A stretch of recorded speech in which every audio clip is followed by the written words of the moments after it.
Bonsoir. Nombreux parmi les Algériens, tout particulièrement ceux qui sont encartés dans les partis politiques en Algérie, ne craignent pas de déclarer que leurs formations respectives, sorties de l'après-octobre 88 dans les conditions et des circonstances que nous savons, se sont tous retrouvés sous les fourches caudines d'un système qui ne pouvait pas, de toute façon, tolérer une vraie dynamique politique qui puisse échapper à son contrôle. Il a fait en sorte de les brider organiquement, de les infiltrer, de susciter la division et l'anarchie en leur sein. Lorsque certains dirigeants de ces formations politiques manifestent des velléités d'échapper à son emprise, alors ils savent ce qui les attend généralement. Mais il s'est passé que certains parmi ces partis, moins que la moitié d'une seule main, ont réussi un tout petit peu à se ménager une relative marge de manœuvre. Mais ils savent les lignes rouges, tacites, non dites, et la toute-puissance d'un régime qui tient le bout de la corde et qui n'hésite jamais à aller jusqu'au bout si son contrôle sur la chose politique est menacé de la plus petite façon. Faire comme si zama, le parti a vraiment les coudées franches, ne peut que conforter la certitude d'indépendance des partis politiques que le pouvoir veut donner à une opinion publique totalement débranchée, totalement sous anesthésie politique. Mais cette apparence doit rester ce qu'elle est, une apparence, une illusion. Sinon, rien de plus simple que de dissoudre le parti qui a franchi la ligne rouge sans autre forme de procès. Des cas existent de dissolution de partis politiques, de ligues de défense des droits de l'homme, d'associations à caractère politique, de syndicats, de journaux, de télévision.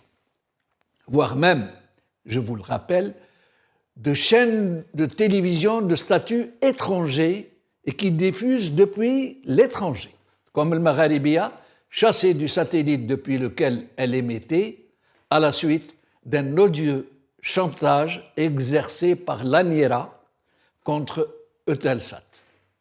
Pour dire, dans le meilleur des cas, que les rares partis politiques qui parviennent, un tant soit peu, à rester dans un digne exercice de leurs droits supposés, sont réellement et continuellement sur la corde raide entre ne pas perdre leur âme et ne pas s'exposer au coup de sifflet final.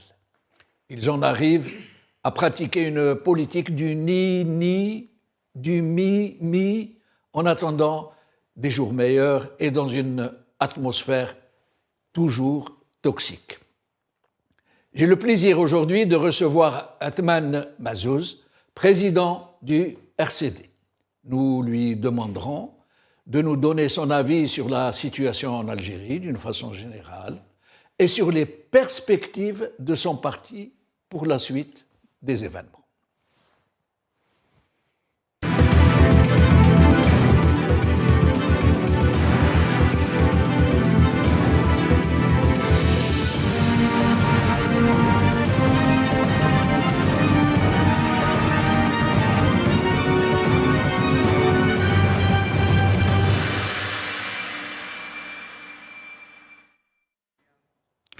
Athmane Mazzouz, président du Rassemblement pour la culture et la démocratie, merci d'avoir accepté notre invitation.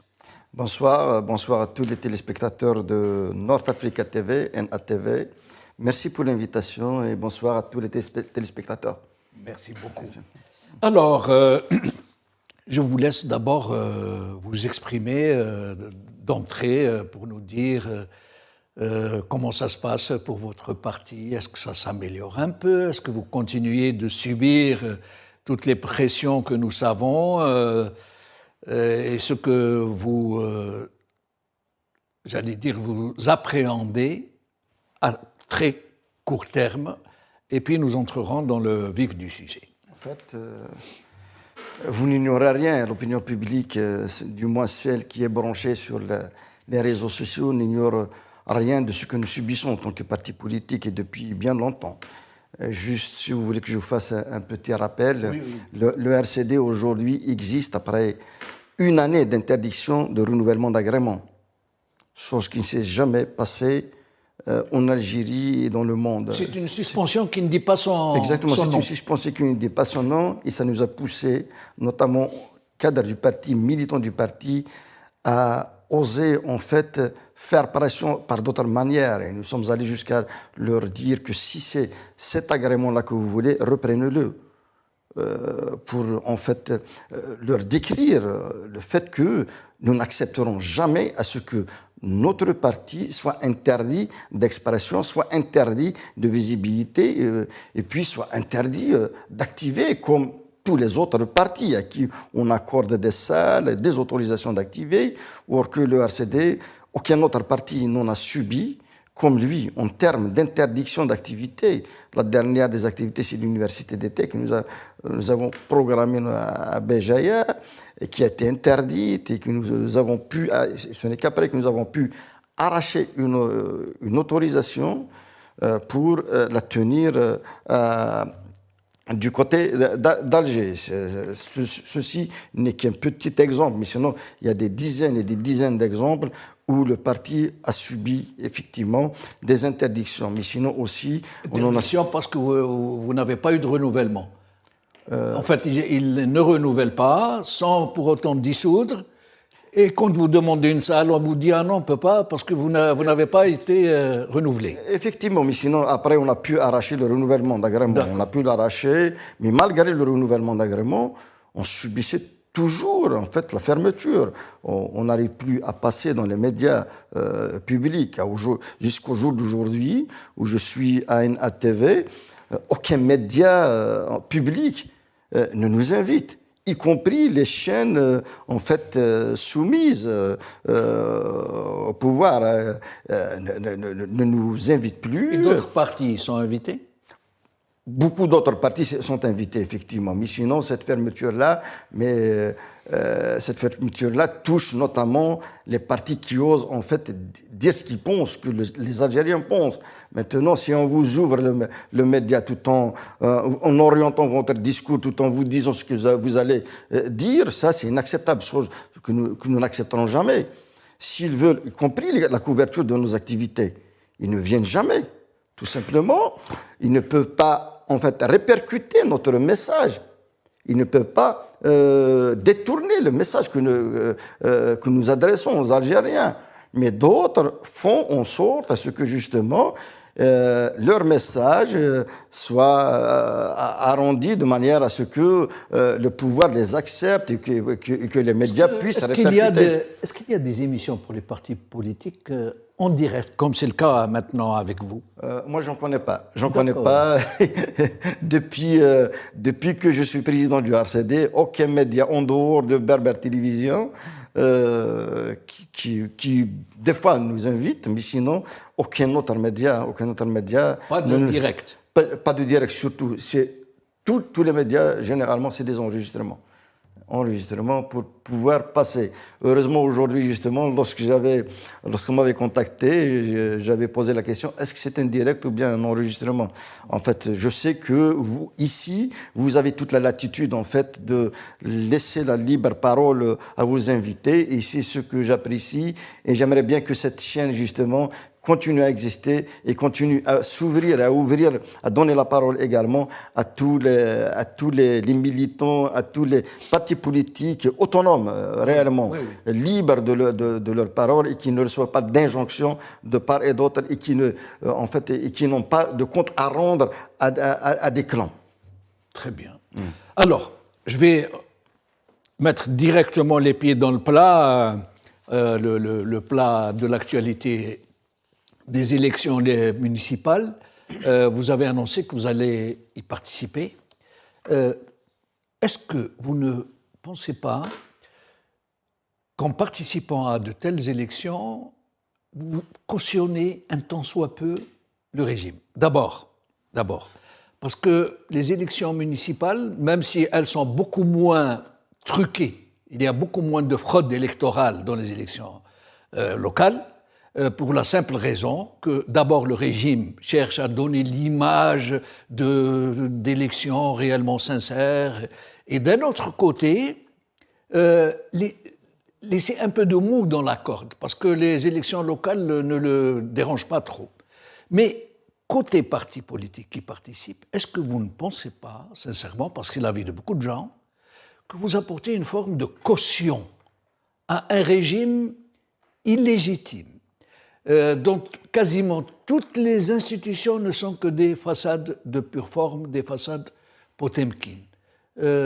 Est-ce que, quelque part, vous n'êtes pas gêné de participer? Et sinon, dites-nous pourquoi. Juste une précision, M. Benchenouf, c'est que la décision qui a été prise par le Conseil national du parti concerne et les élections législatives et les élections locales. Les deux à la fois. Et j'espère que vous n'ignorez pas que c'est les élections législatives qui arrivent en premier, vers mai-juin, oui. et les locales, les municipales vers octobre-novembre. Maintenant, si vous voulez que, en fait, qu'on étale ici pourquoi le RCD participe, oui. Ceci vient d'un constat, ceci vient également d'un sérieux débat qui a été mené dans les instances du parti, mais également d'un débat qui a été mené, y compris avec les citoyens.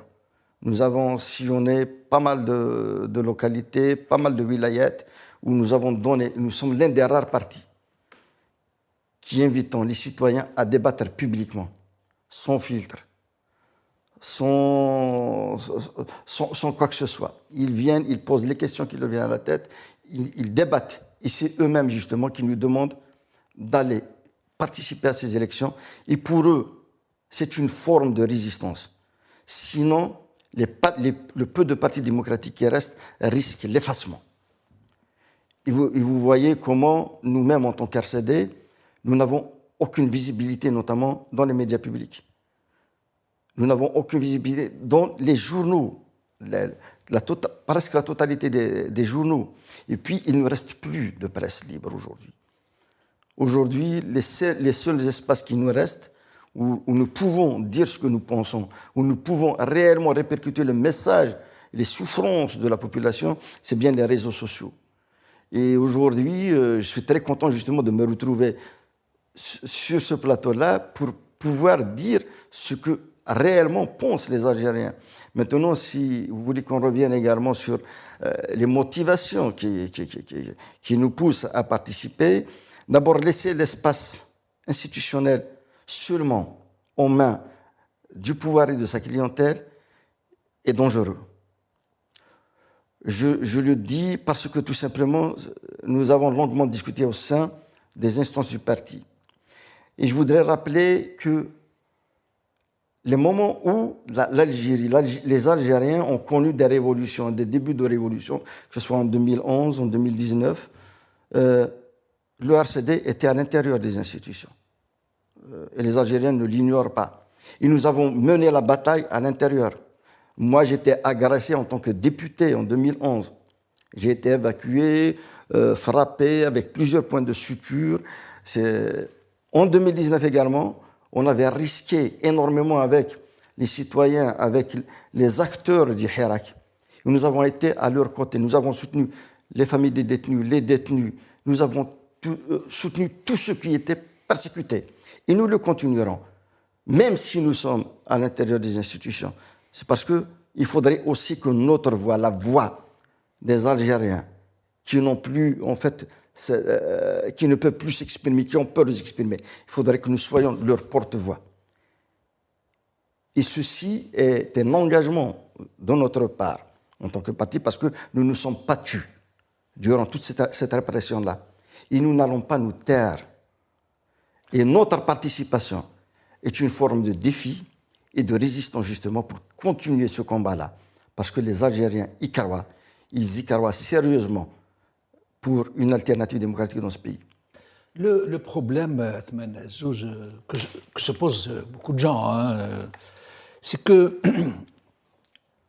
comme cela a été le cas pour votre parti dans le passé, ça veut dire aussi parti d'avant-garde puissiez-vous être, aussi parti engagé et critique à l'endroit du pouvoir. Il n'empêche que demain, dans une assemblée nationale, vous allez vous retrouver très minoritaire. Votre voix ne va rien peser sur la législature, sur les débats, sur les approbations ou non des lois.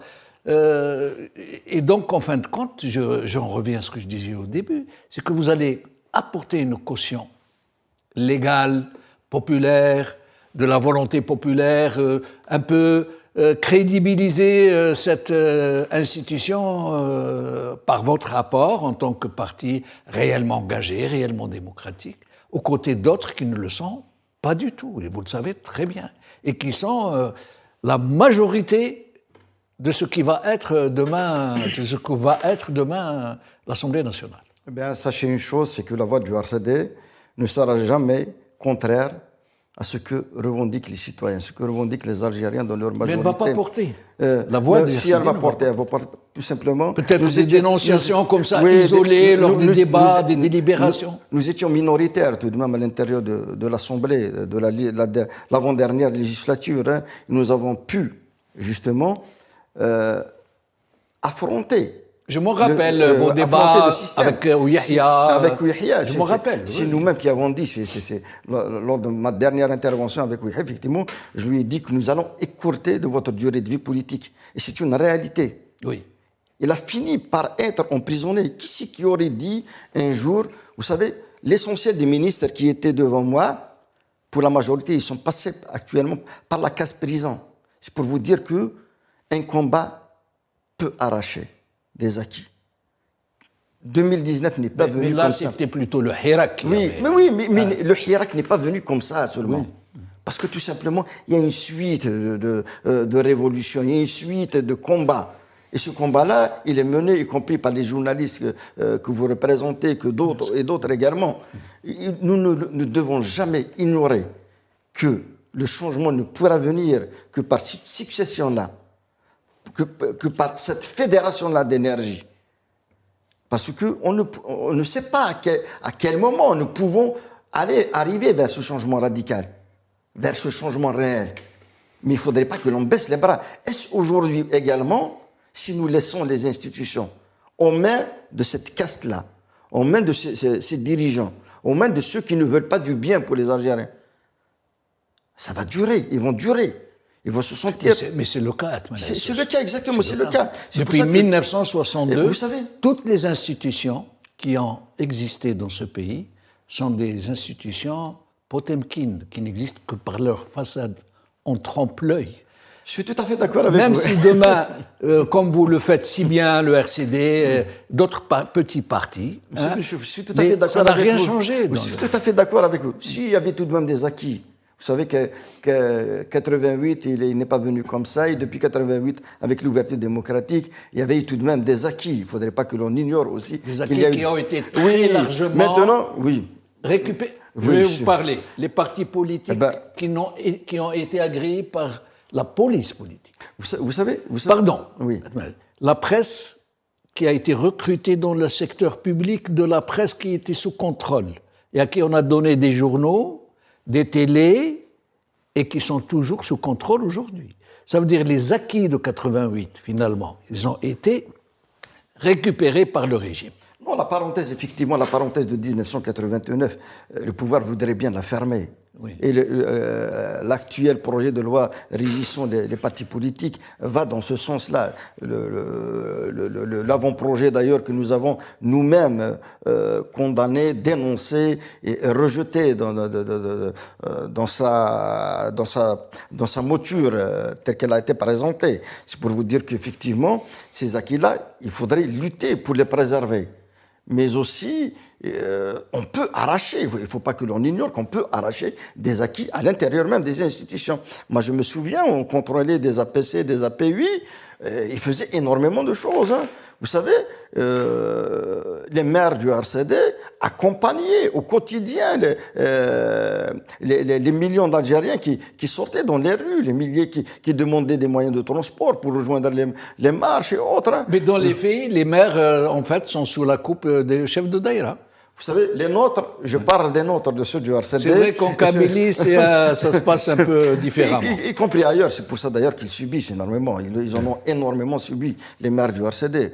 Vous savez, pour l'essentiel, ils ont tous eu on leur a monté tous des dossiers, y compris moi, qui est devant vous. J'ai écopé d'une condamnation définitive pour avoir exprimer mon désaveu par rapport aux violences qui ont été commises à Oran contre des femmes et des enfants. Eh bien, j'ai écopé d'une condamnation. En première instance, c'était la prison, et en seconde instance, c'est une amende. Mais elle est définitive. C'est pour vous dire que il faut pas baisser les bras. Il faut pas baisser les bras parce que il faudrait qu'il y ait des politiques, il faudrait qu'il y ait aussi des acteurs qui doivent dire non à ce qui se passe. Donc, avant de passer aux perspectives, d'abord à l'état des lieux, certaines choses, et puis aux perspectives de votre parti. Donc, vous considérez que vous n'avez pas le choix, que vous allez à ces élections locales et législatives. Ce n'est pas une question de choix, c'est une nécessité. Nécessité. Une nécessité impérieuse. Vous pensez que c'est inévitable, vous ne pouvez pas. Qui est partie d'un sérieux constat. Parce que vous savez, c'est pas parce que je suis du RCD, l'un des rares partis qui débat de toutes les questions dans les instances du parti, mais aussi en allant vers le citoyen, arracher l'avis du citoyen. Tout ça, d'autres ne le font pas. Et si nous avons adopté justement une telle décision, c'est parce que nous voyons qu'elle est juste et qu'elle est impérieuse pour d'abord le pays, mais aussi pour tous ceux qui veulent d'un changement dans notre pays. Et dans ce cas, pourquoi vous n'avez pas été au présidentiel? Eh ben oui, y compris les présidentielles, on aurait pu y aller, hein. Mais comme les présidentielles, c'est une autre étape, c'est une autre également, c'est d'autres exigences. Mais y compris cette question, elle a eu à être débattue et la décision a été de ne pas participer. C'est comme celle déjà de 2020 où nous avons... Pourquoi vous n'avez pas participé? Est-ce que parce que vous saviez pertinemment que le président était déjà désigné? Tout simplement parce que d'abord, il y avait des millions d'Algériens qui sont sortis dehors et qui revendiquaient un changement de manière pacifique. Et le RCD ne peut pas être en désaccord, être en contradiction avec toute cette mouvance-là, ce mouvement-là qui aspire à aller vers un changement. C'est pour ça d'ailleurs que nous avons accompagné le mouvement dès le début. Personne ne peut vous le dénier. Mais si vous aviez été aux élections présidentielles, comme par exemple votre concurrent dans la région de Kabylie, le FFS, qui savait très bien, à 100%, c'est pas à 99%, que le futur président était déjà désigné. Moi, je dirais pas et en plus, qu'il y avait un boycott le plus massif depuis l'indépendance. Jamais il n'y a eu un tel boycott avec celui de la Constitution, de Tebboune, du même président. Donc, y aller, vous me dites qu'il y a eu un débat. Si vous y étiez allé, sachant que vous n'alliez pas passer, il n'y a aucun doute là-dessus. S'agissant des élections présidentielles, une discussion, mais un débat aussi a eu lieu au sein du parti. La décision a été prise de ne pas y prendre part. Parce que tout simplement, tout était verrouillé. Le RCD ne pouvait même pas avoir d'existence légale, carrément.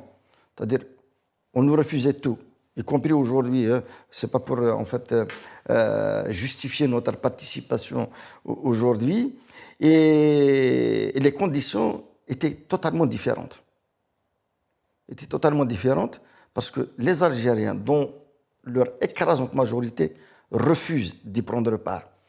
Et vous le savez tous que, effectivement, s'agissant notamment des élections présidentielles, des supercheries électorales présidentielles, souvent, tout est décidé d'en haut. C'est plus que souvent, c'est toujours. Je le dis souvent, parce qu'on peut trouver comme ça des situations où, notamment, durant la crise des années 90 et autres, c'était un autre changement, c'était un comité, c'était une autre disposition, en fait, d'autres conditions. Mais personne n'ignore que les décisions sont souvent prises par un collège qui intronise. Et c'est pour ça d'ailleurs que souvent, les présidentielles, les rares fois où le RCD avait participé, étaient vraiment, y compris avec notre participation, nous n'avons pas pu. Jouées d'avance. Elles étaient jouées d'avance. Les résultats, ils le confirmaient à chaque fois. Est-ce que ça ne va pas être le cas pour les législatives, cette fois-ci? Non, moi je n'ignore pas qu'il y aura également une fraude. Oui. Le fait est déjà de vous interdire des apparitions publiques dans les médias. Voilà. Est déjà une forme de fraude. Absolument. Pour nous, c'est une manière de fraude, de pré-frauder. C'est une sérieuse fraude. Oui. Le fait de vous interdire des espaces d'expression et d'organisation. Le fait de vous fermer, y compris vos locaux. Nous avons des locaux actuellement qui sont sous scellés.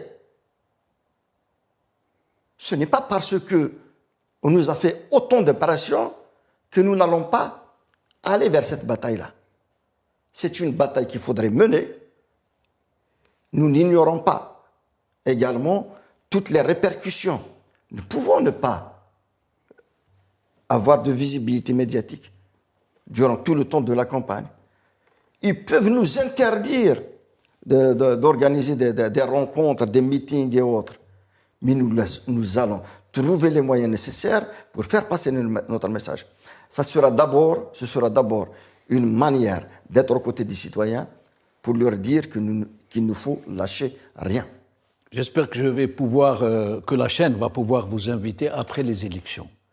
Je l'espère bien avant. Et on va vous lors de la campagne. Bien sûr.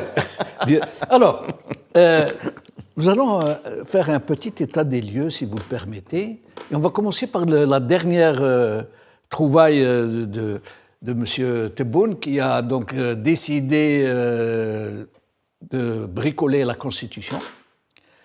Et on nous parle maintenant de révision technique. Une formulation que personne, on a essayé de demander à des constitutionnalistes, personne n'a compris cette formulation. Y compris nous. Alors, technique. Alors qu'en fait, la Constitution, de son article 1er à son dernier article, quiconque touche à n'importe quoi, il y a des procédures à mettre en œuvre, soit par référendum, soit en faisant passer par les deux chambres des délibérations publiques où les gens vont voir que ça se passe de façon transparente. Or là, certains gens croient savoir que c'est surtout au sujet de la fameuse commission de Chorfé, la haute autorité, pour faire en sorte qu'elle relève plutôt du ministère de l'Intérieur. Ça veut dire que c'est transparent. Alors, d'abord, qu'est-ce que vous pensez de cette nouvelle initiative de M. Tebboune qui a demandé à ce qu'elle soit mise sur rail, et c'est lui qui a demandé à ce qu'elle soit stoppée pour le moment? Vous savez d'abord, et cette commission et le ministère de l'Intérieur ne peuvent garantir une élection transparente dans notre pays. Si les Algériens ne se mobilisent pas, s'il n'y a pas d'instance réellement indépendante où les partis politiques prendront part, la société civile prendra part, nous ne pouvons garantir une élection transparente, totalement transparente. On l'a vu avec M. Chorfé. Et on l'a vu justement lors des dernières élections. L'élection présidentielle. Et nous nous sommes exprimés bien avant cette élection-là. Et nous avons dit, si vous vous souvenez, je ne sais pas si vous avez en fait les enregistrements, je me suis moi-même exprimé en disant que cette élection-là connaîtra un boycott massif, jamais connu dans le pays. Et c'était la vérité. Moi-même, j'avais fait d'ailleurs la tournée de certains bureaux de vote, Bouira, Boumardès, Alger. C'était un désert. C'est pour vous dire que les Algériens n'y croient pas. Moi, c'est vrai que nous allons participer à ces élections législatives et locales, y compris au sein du parti. Je leur dis que ça va être difficile de mobiliser les Algériens. Les Algériens ont complètement tourné le dos aux élections. Ils n'y croient plus. L'acte de vote pour eux est un acte de suicide. Parce qu'on renouvelle en fait la même gestion du même système.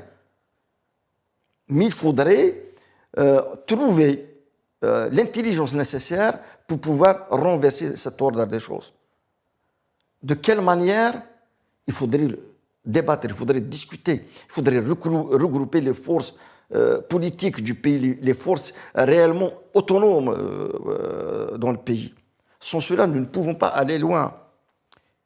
Nous seuls, nous ne pouvons pas changer les choses.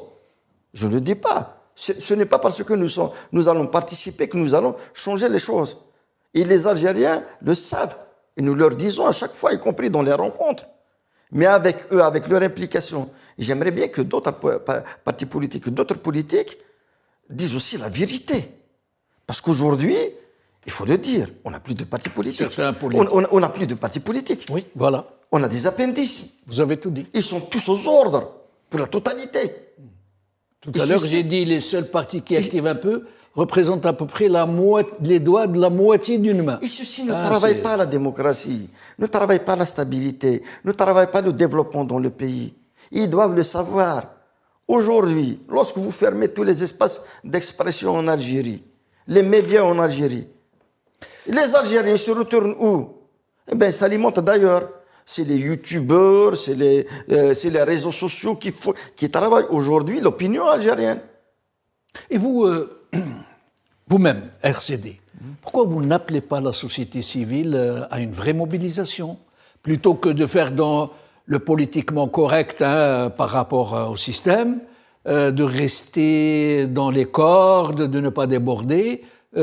Pourquoi vous? Pourquoi l'université? Pourquoi les grandes associations? Pourquoi certaines associations qu'on dit de la famille révolutionnaire, etc., si tant est qu'elles soient vraiment de la famille révolutionnaire, pourquoi n'appelez-vous pas à une vraie mobilisation populaire, comme le Hirak, par exemple? Nous faisons énormément d'efforts dans ce sens-là.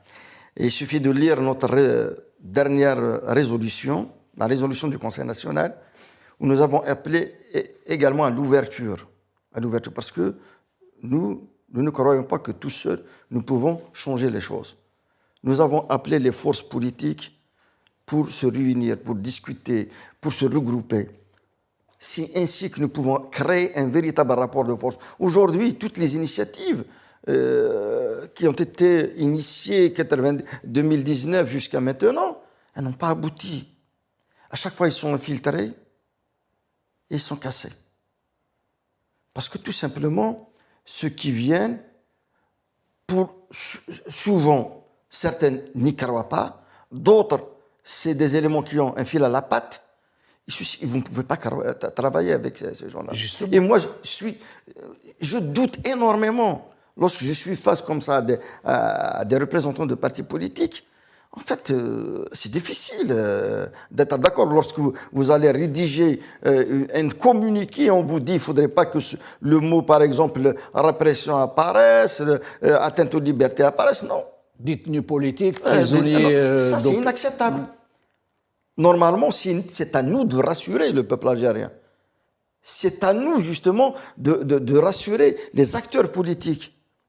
Les autres acteurs politiques autonomes, les autres individus qui luttent dans le terrain de manière inconnue. Si nous ne prenons pas notre courage entre nos mains pour dire qu'il faudrait dire les vérités face à tout ce qui est fait d'inacceptable par ce pouvoir-là, nous ne pouvons pas en fait, convaincre les citoyens de venir vers nous. Alors, je vais vous poser quelques questions. Je vous demanderai de répondre de façon assez dynamique parce qu'il y en a beaucoup. Alors, d'abord, les détenus d'opinion, les prisonniers politiques et même les barons du régime qui sont en prison. Pour rester dans le cadre du droit. Je ne parle ni de morale, ni de sympathie particulière pour les uns ou les autres. Il y a les islamistes des années 90, qui sont en prison depuis une trentaine d'années, dont la moitié est décédée, d'autres, et qui ont été jugés de façon inique. Tout le monde le sait. Il y a les détenus d'opinion du Hirak qui sont passés par la case prison. Ce ne sont pas les 200 ou 300, ce sont des milliers qui sont passés par la case prison, qui sont sortis. Mais actuellement, il y en a à peu près 230 ou 240.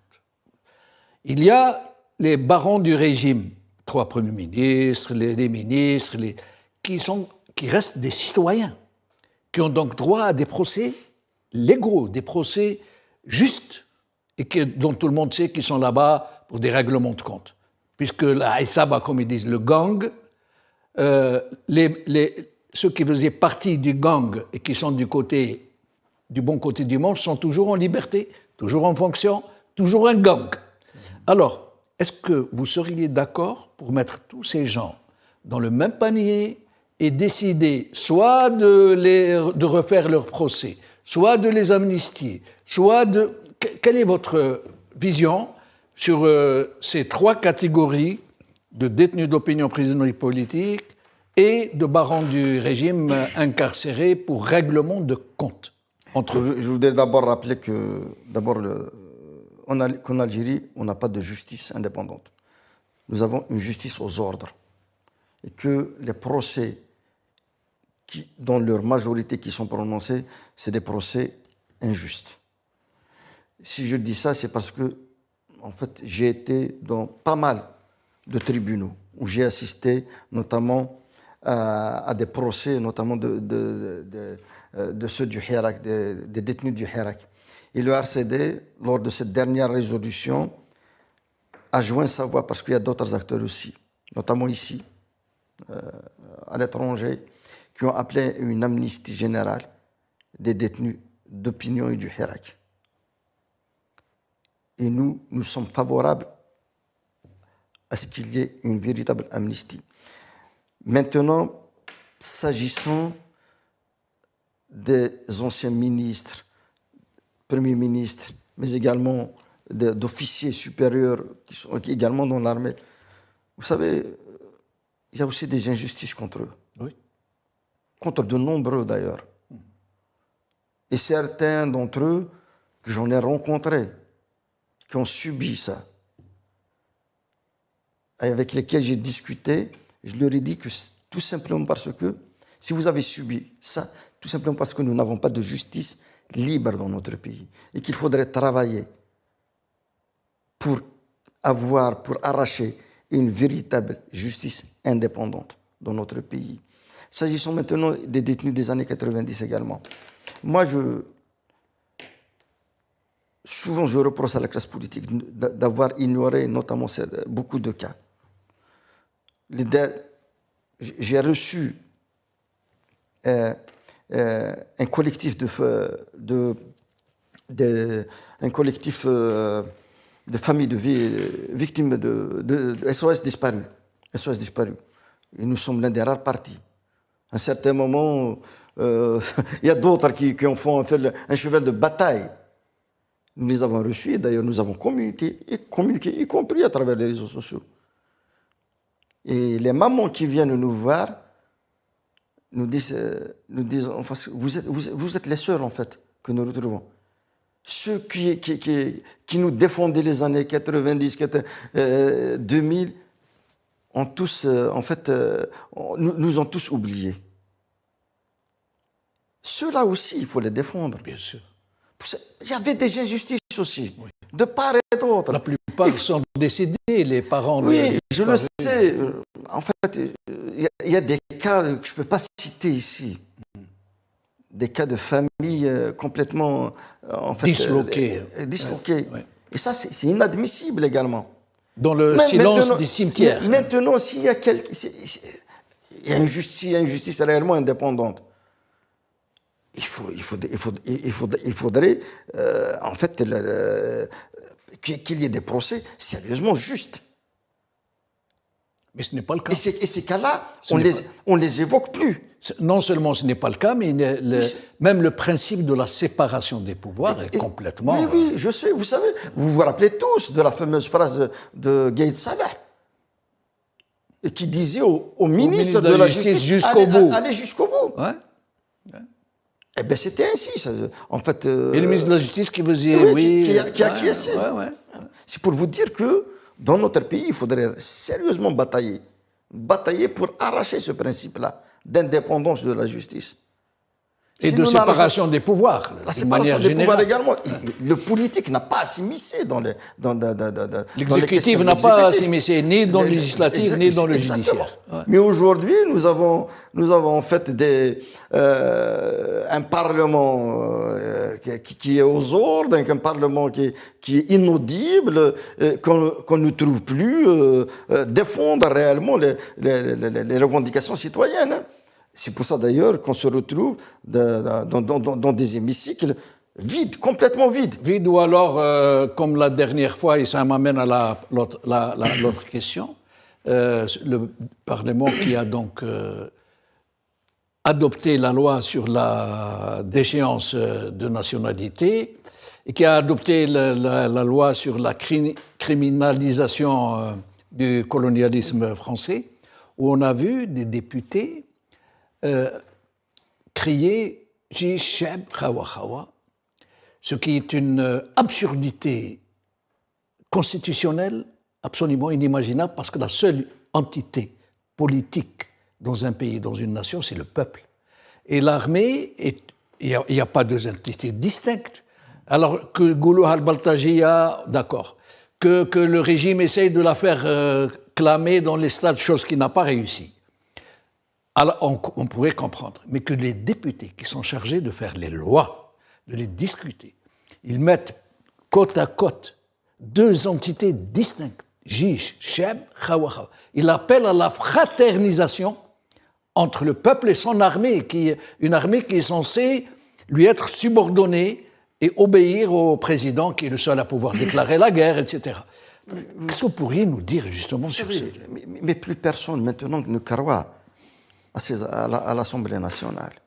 C'est une assemblée croupion, c'est une assemblée, pour l'essentiel des députés, qui ne peuvent même pas aller prendre un café avec des citoyens, échanger avec les citoyens. C'est des députés qui sont complètement détachés de la réalité du vécu des Algériens. C'est des députés qui sont élus avec une dizaine de voix, une centaine de voix pour certaines wilayats. C'est pour vous dire qu'ils n'ont plus de compte à rendre aux citoyens. C'est une assemblée qui est complètement vouée à se mettre à la botte du décideur. C'est pour ça que je dis d'ailleurs qu'il faudrait qu'il y ait des députés réellement qui défendent l'intérêt du citoyen. Et le RCD est là à leur offrir cette opportunité-là, malgré les difficultés, malgré toute la répression que nous subissons. Et cette question-là d'échéance de nationalité, elle est d'une absurdité incroyable. Comment ça vous allez déchoir quelqu'un de sa nationalité? Mais ce n'est pas vous, ce n'est pas ce Parlement-là qui lui a attribué cette nationalité. Il est né sur cette terre-là. Et ça ne s'est jamais fait en Algérie, malgré tous les régimes. Ça ne s'est jamais fait, effectivement, tout simplement parce que, vous savez, nous avons affaire à un pouvoir qui ne recule devant rien, parce qu'en face, il y a une assemblée qui est complètement soumise, il n'y a pas de députés. Imaginez, j'ai vu justement des images, des députés qui... Hystérie. Exactement. Ouais. C'est terrible. Transe. Ils étaient en transe. En transe, exactement. C'est terrible. C'est inacceptable. S'il y avait une petite poignée à l'intérieur, ils auraient pu les remettre sérieusement à l'ordre. D'où votre souhait de participer à des élections pour pouvoir peut-être, ne serait-ce que... Ça va être dur, mais ça va être une bataille qu'il faudrait mener. Il faut la mener sur le terrain et dans les institutions. Moi, je ne dis pas que c'est facile. Hein. Ça va être très difficile. Et j'aimerais bien qu'il y ait énormément de députés. C'est pour ça d'ailleurs que j'appelle toutes les régions du pays à rejoindre les partis sérieusement autonomes qui peuvent prendre, qui peuvent oser, qui peuvent proposer des solutions. Et vous allez vous présenter dans tout le pays? On essaiera d'être présent. Donc combien de circonscriptions à peu près? Vous savez, je peux pas prédire le nombre de circonscriptions dans lesquelles nous serons présents. Et nous serons également présents ici dans l'immigration. Hier, on avait tenu une réunion avec l'encadrement du parti établi ici à l'étranger. Nous allons essayer de présenter le maximum de listes dans plusieurs circonscriptions, y compris dans le pays, malgré les difficultés. Ça, je l'ignore pas. J'espère que seulement il y aura un peu plus d'ouverture parce que l'essentiel des partis, en fait, les partis qui veulent réellement avoir une existence réelle, en fait, une existence pour pouvoir dire la vérité dans le Parlement, j'espère qu'il y aura des mesures d'apaisement, il y aura des mesures également de détente par rapport aux détenus d'opinion, parce que sans cela, il sera difficile de mobiliser les Algériens.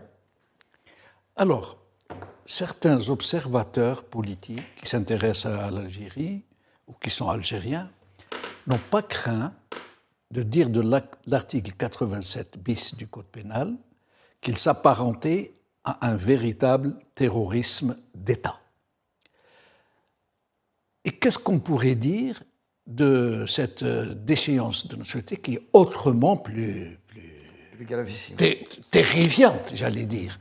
Qu'est-ce que vous pourriez nous dire sur ces deux dispositions, celle de l'article 87 bis et celle de la loi sur la déchéance de la nationalité, qui toutes deux semblent viser l'opposition qui se trouve à l'étranger? En fait, les deux articles ne visent pas seulement ceux qui sont à l'étranger, hein.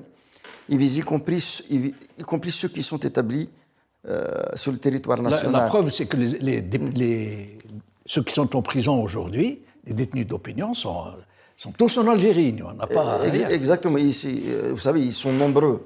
Moi, pour la plupart, pour la majorité d'entre ceux qui sont actuellement en prison et pour certains qui sont sortis, j'ai assisté à leur procès.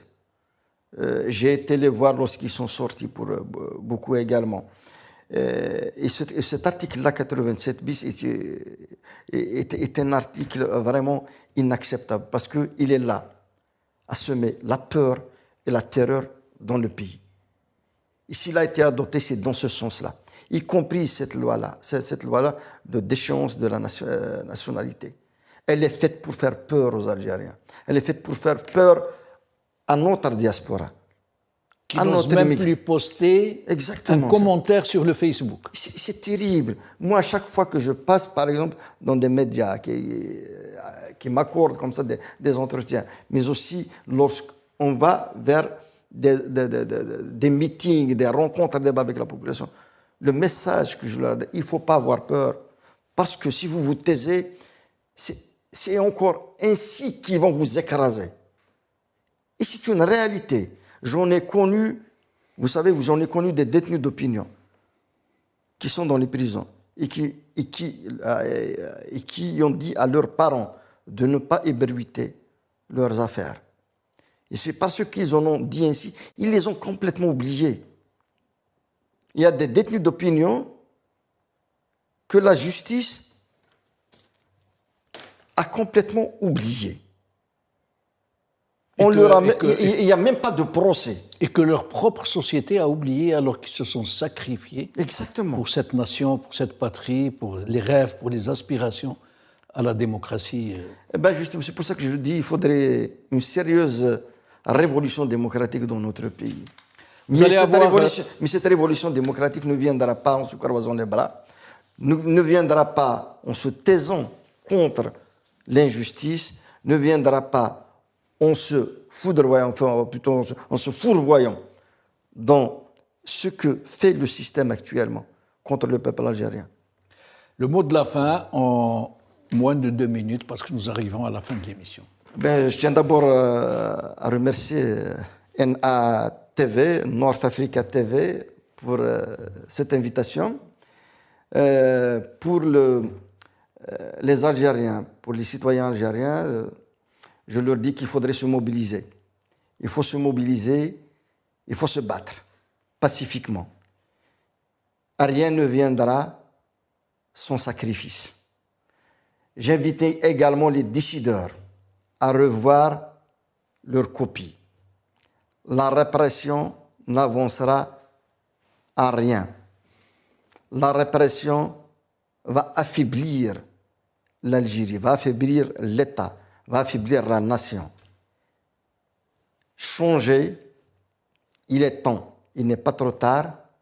Libérer le peuple algérien pour qu'il puisse vivre dans un État avec sa pleine citoyenneté. Athmane Azzouz, merci infiniment. J'espère que nous aurons d'autres occasions. Ce sera toujours un plaisir. Merci pour les mots très forts que vous avez dit. Merci pour votre engagement. Merci pour votre sincérité. Merci énormément. Merci beaucoup. Merci. Chers amis, merci de nous avoir suivis. Bonne soirée à vous.